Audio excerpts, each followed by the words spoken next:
जय श्री राम। शंखनाद में आपका स्वागत है।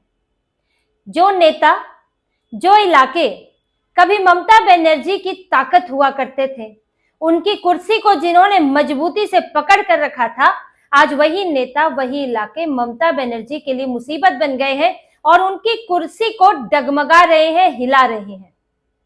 ममता बनर्जी जिस मुर्शिदाबाद में हिंदुओं पर हुई हिंसा पर भी चुप बैठी रही, जब वक्फ संशोधन बिल के खिलाफ विरोध प्रदर्शन हुआ था और चुनकर हिंदुओं के घर जलाए गए, और वो भी उस हिंदू का घर जलाया गया जो भगवानों की मूर्ति बनाता था। हिंदू और भी थे, लेकिन चुना उसे गया क्योंकि वो देवी माता की, माँ दुर्गा की, भगवानों की मूर्तियां बनाया करता था। उसके घर को जला दिया गया और उसको और उसके बेटे को मार दिया गया।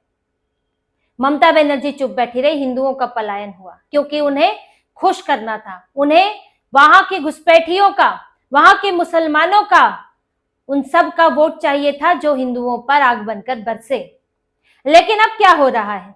अब वही मुर्शिदाबाद ममता बनर्जी के लिए परेशानी बन गया है क्योंकि वहां पर ममता बनर्जी के ही नेता, ममता बनर्जी के ही बड़ा नेता हुमायूं कबीर उनके खिलाफ उतर आए हैं और बीजेपी से ज्यादा वो ममता बनर्जी के विरोध में बोल रहे हैं।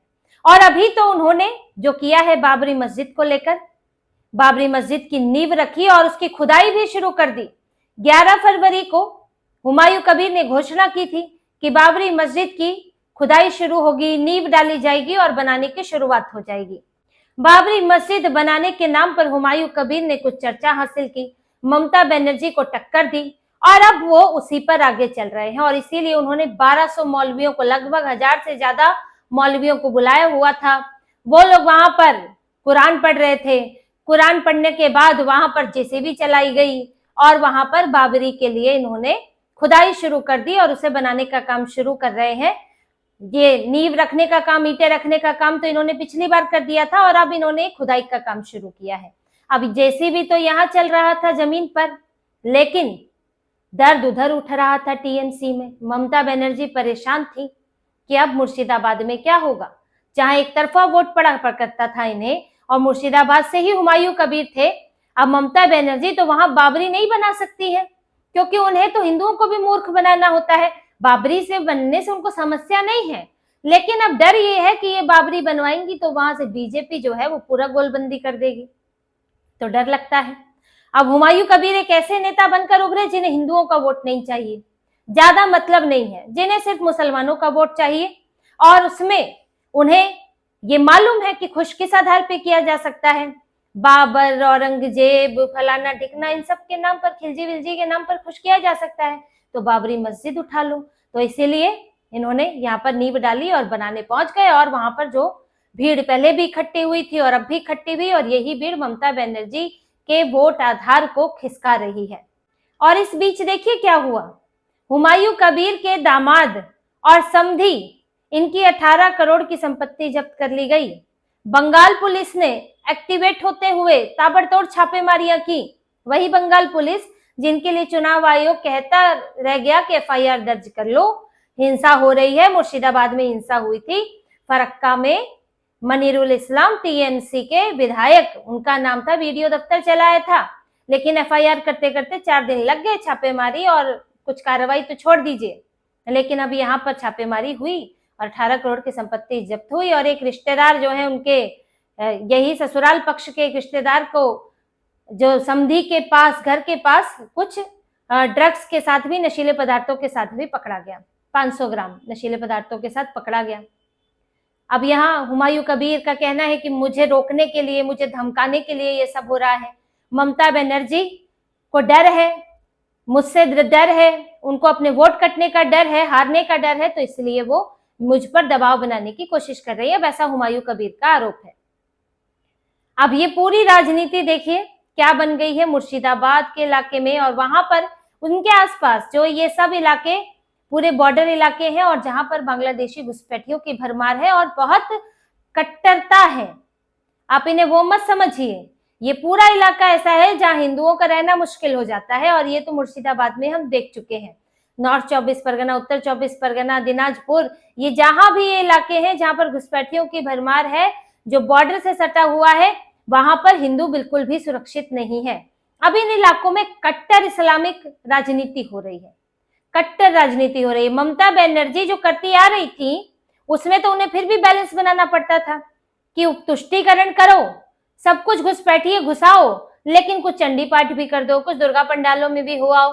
लेकिन अब हुमायूं कबीर एक ऐसी राजनीति उनके सामने रख रहे हैं जो एक तरफा है, जिसमें सिर्फ और सिर्फ मुसलमानों की बात होगी, कट्टरता से बात होगी। अब ममता बनर्जी इसमें कंपटीशन करे तो कैसे करे? अब इसमें बीजेपी को तो कोई समस्या नहीं है, बीजेपी को तो वैसे भी वहां से वोट नहीं मिलता। तो ममता बनर्जी को समस्या है, क्योंकि ममता बनर्जी का वोट आधार वहां बहुत बड़ा है। ममता बनर्जी को कुर्सी दिलाने में मुस्लिम बहुल सीटों की, और जहां मुस्लिम निर्णायक होते हैं, उनकी बहुत अहम भूमिका रही है।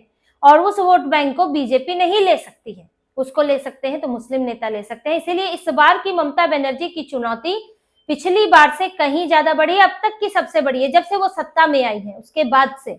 क्योंकि अभी तक इन्हें उन इलाकों में चुनौती देने वाला कोई नहीं था, कोई वहां का नेता नहीं था। कांग्रेस धराशायी हो गई, कांग्रेस बीजेपी को हराने के चक्कर में हर बार हथियार डाल देती है ममता बनर्जी के सामने, और कम्युनिस्ट पार्टी तो वहां से जा ही चुकी है। अब लगभग इनका आधार खत्म है थोड़ा बहुत है, लेकिन ममता बनर्जी के पीछे मुसलमान लामबंद थे, इनके पीछे नहीं थे। क्योंकि वहां मुसलमान इस हिसाब से वोट देता है कि हिंदूवादी पार्टियों के खिलाफ, हिंदू समर्थक पार्टियों के खिलाफ जो भी जीत सकता है वो जीतेगा। जैसे बीजेपी के खिलाफ, बीजेपी हिंदू समर्थक पार्टी है, शिवसेना हिंदू समर्थक पार्टी है, तो उनके खिलाफ जो भी जीत सकता है उसे वोट देंगे। तो इन्हें लगता था कि कांग्रेस जीत सकती है, कांग्रेस को देते थे, लेफ्ट जीत सकती है, लेफ्ट को देते थे, और अब जो है ममता जीत सकती है तो ममता को वोट जाता है। लेकिन अब दो चीजें इस बार चुनाव में बन गई है। एक तो ये उनको लग रहा है कि ममता बनर्जी बीजेपी के सामने कमजोर पड़ रही है, चाहे ये पूरा SIR का मामला हो, एंटी इनकम्बेंसी हो, कानून व्यवस्था हो, इन सब को लेकर ममता बनर्जी कमजोर पड़ रही है। तो वैसे भी वो बीजेपी को हराने की स्थिति में नहीं है, एक परसेप्शन बन रहा है। ऐसा नहीं है कि पूरी तरह हर व्यक्ति के दिमाग में ये बात है, लेकिन एक परसेप्शन ये भी बन रहा है कि इस बार ममता बनर्जी के लिए कुर्सी बचाना बड़ा मुश्किल होगा, क्योंकि एक तो SIR करके घुसपैठिए भगा दे गए हैं, और जो वोटों में जो गड़बड़ियां वगैरह हुआ करती थी, repeated voters, shifted voters, deleted voters, तो ये सब को दूर करने के लिए चुनाव आयोग ने SIR की है। तो जब वो आधार खिसक गया, वहां पर वो चीजें नहीं हो सकती। फिर इधर से बीजेपी का संगठन भी पहले के मुकाबले मजबूत हुआ है, बीजेपी ने पूरी ताकत झोंक दी है इस बार। तो लगता नहीं है कि इन्हें ममता बनर्जी इस बार पूरी तरह से सत्ता में आने की उनकी स्थिति है कि वो हरा सकती है। तो इसे जब कंफ्यूजन में है, और इस बीच उनको एक बड़ा नेता मिल जाता है जो सिर्फ बात मुसलमानों की करता है, जो कोई चंडी पाठ नहीं करता है, जो दुर्गा पंडालों में नहीं जाता, ऐसा नेता मिल गया है। तो अब उन्हें लग रहा है कि मुसलमानों का नेता मुसलमान ही क्यों ना हो, हम क्यों ममता बनर्जी को बनाए, ममता बनर्जी के हाथ में सत्ता दे, हमारा आदमी जाएगा तो वो हमारे लिए ज्यादा बात करेगा और सिर्फ हमारे लिए बात करेगा। ध्रुवीकरण तो वैसे भी होता है उन इलाकों में। अब उसमें साथ हुमायूं कबीर के जुड़ जाते हैं असदुद्दीन ओवैसी, जो कि घूम घूम कर मुसलमानों को यही बता रहे हैं कि कांग्रेस बेवकूफ बनाती है। बिहार में बताया था कि राजद बेवकूफ बनाती है, यूपी में बताएंगे सपा बेवकूफ बनाती है, मुसलमानों से सिर्फ दरी बिछाने का काम होता है, उनको प्रतिनिधित्व नहीं दिया जाता है। ये सारी बातें जो वो अलग अलग जगह बोलते हैं, वो यहाँ भी आकर बोलेंगे कि ममता बनर्जी आखिरकार है तो हिंदू ही। आप ऐसी नेता को क्यों वोट दे रहे हैं जो मुसलमानों को पर्याप्त प्रतिनिधित्व नहीं दे रही है? तो उनका झुकाव किस तरफ है? भले ही है नहीं ऐसा, लेकिन वो तो अपने तर्क यही देंगे। तो यहाँ असदुद्दीन ओवैसी जुड़ जाते हैं। फिर अब बात हो रही है कम्युनिस्ट पार्टी से।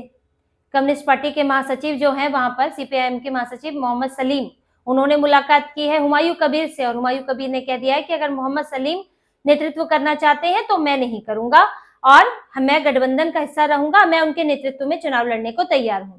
हाँ, अगर वो नहीं जुड़ते हैं हमसे तो फिर मैं नेतृत्व करूंगा। तो यानी कि अब आप समझिए CPIM, ओवैसी और हुमायूं कबीर, और यहाँ से फुरफुरा शरीफ वाले इंडियन सेक्युलर फ्रंट, उन सब को सबके साथ आने की स्थिति दिख रही है। और हो सकता है मुस्लिम लीग भी कुछ हाथ आजमा ले, क्योंकि वो भी केरल से निकलकर अब जब मुसलमानों की आबादी कई जगहों पर काफी बढ़ गई है तो वो भी किस्मत आजमाना चाहती है। तो वो बंगाल जो है उसमें आबादी ठीक ठाक है और उसी मानसिकता से चलते हैं जो केरल की मानसिकता से चलते हैं। तो ये इसीलिए ममता बनर्जी को अब यहाँ क्षेत्रीय छत्रप जो मिल गए हैं, जो इन इलाकों में हुमायूं कबीर हैं और इनके साथ जो अब दूसरी पार्टियां और एंट्री लेके गठबंधन कर रही हैं, तो उससे ममता बनर्जी परेशान है।